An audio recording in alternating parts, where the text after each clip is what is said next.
Hi everyone, I'm Sharifa from Cornell University. Today I will present our paper Seeing in Context Traditional Visual Communication Practices in Rural Bangladesh. This work was done with Syed Ishtiaq Ahmed from University of Toronto and Jeffrey Rezarowski from Cornell University. Modern information, communication and visualization systems are mostly built on scientific rationality and universalist mode of science. Thus, many of them are inaccessible for many people in the global south. Existing research have looked into this problem. Our work is motivated by this body of literature, including Boy et al. And Bonner et al.'s work on visualization literacy, Kagan and Wu's information poverty and information poor group, Lee et al. And Peek et al.'s work. We join this body of work and investigate how do rural Bangladeshi people encode information, analyze and keep records. How does the grammar of these representations connect to their cultural practices, religions and local myths? What differences emerge between rural traditional practices and modern scientific practice? In my 6-month-long ethnographic work in 10 villages in Jashore, Bangladesh, I observed, interviewed and discussed with the villagers about their information storage and communication practices associated with Nukshi Katha making,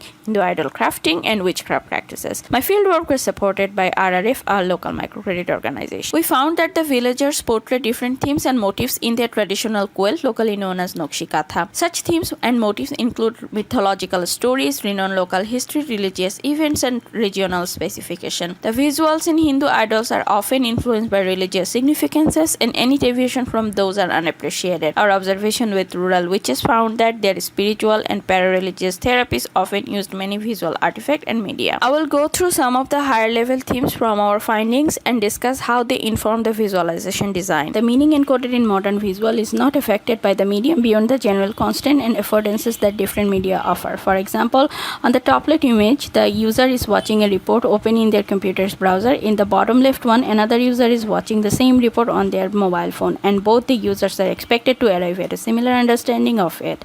However, rural traditional visualization medium are often influenced by religious significances, and any deviation from those are unappreciated. For example, idol of goddess Durga in the image on our right should be made only with a combination of 4 key ingredients and 7 different types of mud, clay, and sand. Modern visuals use abstract marks to represent data entities. In some cases, single marks can represent collections or even entire data sets.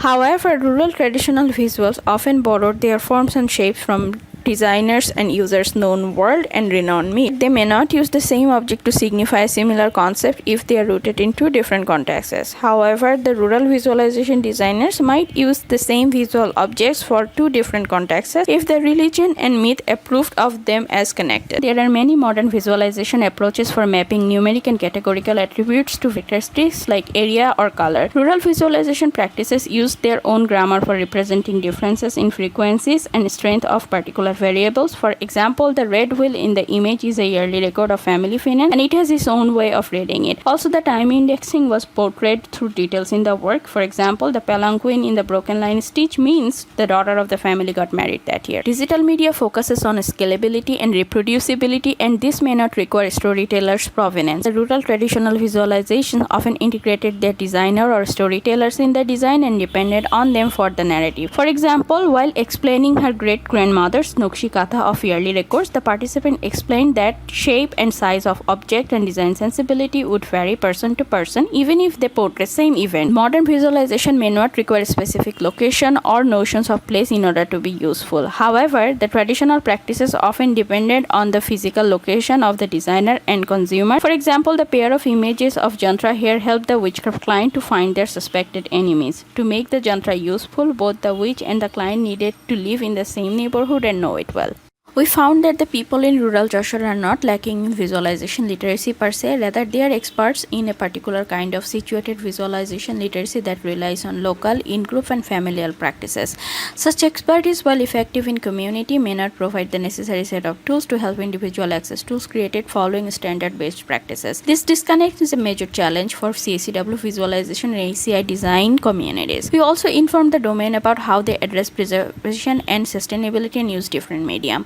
We suggest that careful attention must be paid in how best to address coexisting and conflicting values in information visualization and communication system which leverage local practices or knowledge. Our study also has some broader implication. We join the work on post-colonial computing in CCW, ACI, and related literature. We argue that having more knowledge about people's value, practice, religion, and spirituality through long-term ethnographic engagement and participatory studies will lead to more effective information communication techniques for this and similar marginalized population. We also inform CCW and ACI about women's practice of using different local objects, crafts, and symbols in developing situated contextual visuals for mundane purpose, and argue that an integration of this practice in design could be a possible avenue for culturally appropriate and acceptable design for targeted communities. Thank you everyone for your attention. Now we will accept questions.